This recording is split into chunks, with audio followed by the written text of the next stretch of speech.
Christmas Eve 2006, a woman and her fiancé traveling from Phoenix, Arizona to San Carlos, Arizona, would encounter something quite chilling. According to the witness, she had just gotten off work at midnight, and instead of waiting until morning, she and her fiancé decided to drive through the night to visit her family the next day. After packing a few things and gathering up their 6-year-old son, they headed off. It was around 1:30 by the time they left. They arrived on the outskirts of San Carlos at around 3:15 a.m. The witness was genuinely surprised by how much traffic was on the road given that it was Christmas Eve, but she figured that other people had the same idea as they did. We were driving on Highway 70, passing a place called Bucket Mountain, which is smack dab in the middle of the long dark stretch of highway between Globe and San Carlos. I remember I was wearing contacts that night, and I decided to take them out because my eyes were tired. I could see, but not very clearly. I remember just as we were passing Bucket Mountain, I saw off to the right a large red, orange, brownish thing that looked so out of place, and probably would have never thought anything of it until at that very moment my fiancé said very loudly, "What the F is that?" I said, "What? Where? By the road?" Because I had a feeling that I knew what he meant. He said, "Yes." According to the witness, the figure was tall and covered in reddish-brown hair. It was standing with its back to the road, and just as they passed by it, the creature turned and looked in their direction. As soon as he did that, the hair on my arm stood up, and I got the chills, the witness said. We slowed down and looked back, and by that time, I'm guessing that the cars were coming after us had seen the same thing, because they all started to slow down too, almost to a complete stop. The witness and her fiancé, who always carried a licensed handgun, discussed turning around and heading back for a better look, until they remembered that their 6-year-old son was sleeping in the back seat.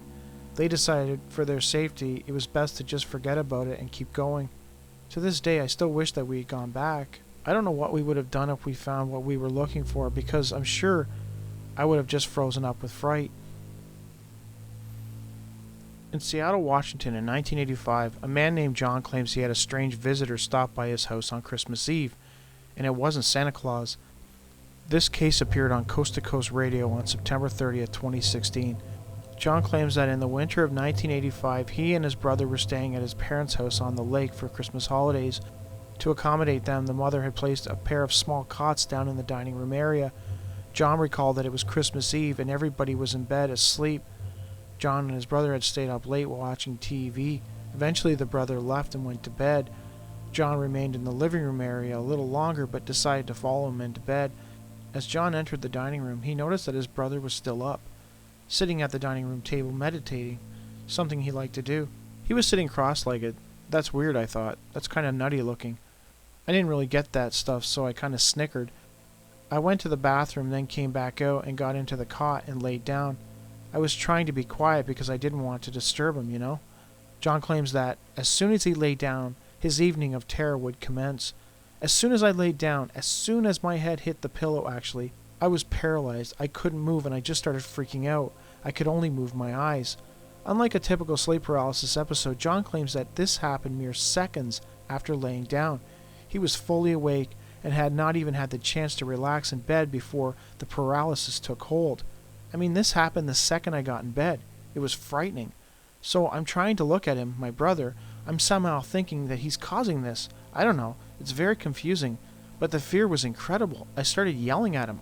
Stop, you know. And I was screaming at him and he wasn't moving, and I realized he couldn't hear me. John claims that things would continue to get increasingly more bizarre as another figure appeared in the room out of the darkness. This is where it gets completely insane.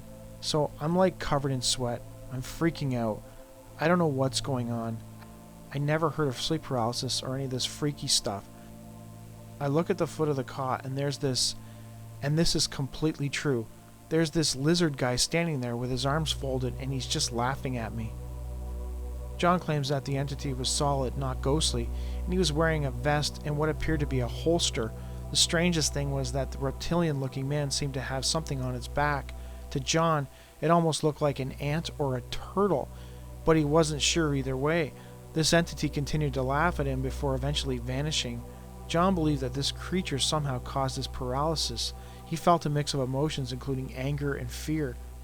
Lon Strickler of the Phantoms and Monsters blog wondered if the brother who was meditating had somehow manifested the being via a thought form, not unlike a tulpa, as he had heard of other reports in which meditating people had manifested strange beings.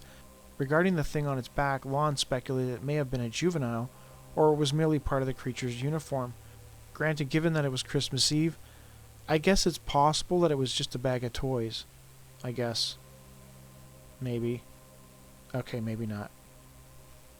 It was Christmas Eve 1997. A young girl in Athens, Alabama, claimed she encountered what she believed was, at the time, a Christmas elf. This bizarre case was reported to the Mutual UFO Network. The witness, who was only 5 years old at the time, claimed she remembered waking up Christmas Eve. She was thirsty and wanted some water. Given that it was Christmas Eve, the child was forbidden from going into the living room where all the presents were stacked under the tree. She decided that because she was thirsty, her mother would probably be okay with it. As she left her bedroom and began walking down the hall to the living room, the witness claimed she encountered a figure standing at the front door. Whoever this was, it wasn't her parents, it wasn't anybody she knew. She described it as standing around 5 feet tall. It was brownish, pudgy, with almond-shaped eyes. She could not determine whether or not it was male or female. The being was looking around the living room as if looking for something. Me, at that age, didn't know what aliens were, so I thought it was one of Santa's elves. Beside it was my brand new Barbie tricycle. I thought the elf had brought it for me, so I told it thank you. And when it turned to look at me, I waved and said hello. It kept looking at me. I felt no fear though, because I thought it was friendly. The witness claims that was her last memory. She blacked out and woke up in bed the next morning as if nothing had happened. She immediately told her mother about her encounter, who had her draw what she saw. The witness claims that what she drew resembled an alien, and she noticed that her mother's seeming amusement turned to fear. Afterwards, the mother told her that it was merely a dream. Over time, they gradually accepted what it was, and the mother eventually urged the daughter to tell her story to MUFON, which she did. Curiously, this is not the only time I've heard of something like this. An almost identical case happened in Rapid City, South Dakota. The witness, who was only 6 or 7 at the time, recalled on Christmas Eve she could not sleep. Her grandparents had just arrived from the Standing Rock Reservation and were spending holidays there. Because the place was small, the grandparents were sleeping in the living room. The witness claims since she was unable to sleep, she decided to go into the living room with her grandparents and curl up by a lampstand near the Christmas tree. I don't know why, but I decided to stare at our Christmas tree until I fell asleep. But there was more than just lights and decorations. When I looked at the tree, I saw what I thought was an elf. Of course, I was a little girl, so seeing an elf on Christmas Eve was normal, right? Wrong. As I continued to look at this thing, I could see his red eyes, and could clearly see that he wasn't so friendly looking. But that was it. I don't remember anything after that. The witness eventually put the encounter out of her mind, but in her teens she decided to bring it up with her mother, who remembered the night. To her surprise, there was more to the story than she could remember. According to the mother, on that evening she remembered being woken up by her daughter entering her room and asking if she could go outside and play with the elf. Given how serious her daughter was, the mother sensed that this wasn't just some child's imagination and became quite fearful. She sensed that maybe somebody had entered the house and had attempted to abduct her. The daughter found it interesting that she could not remember that or anything else about that evening.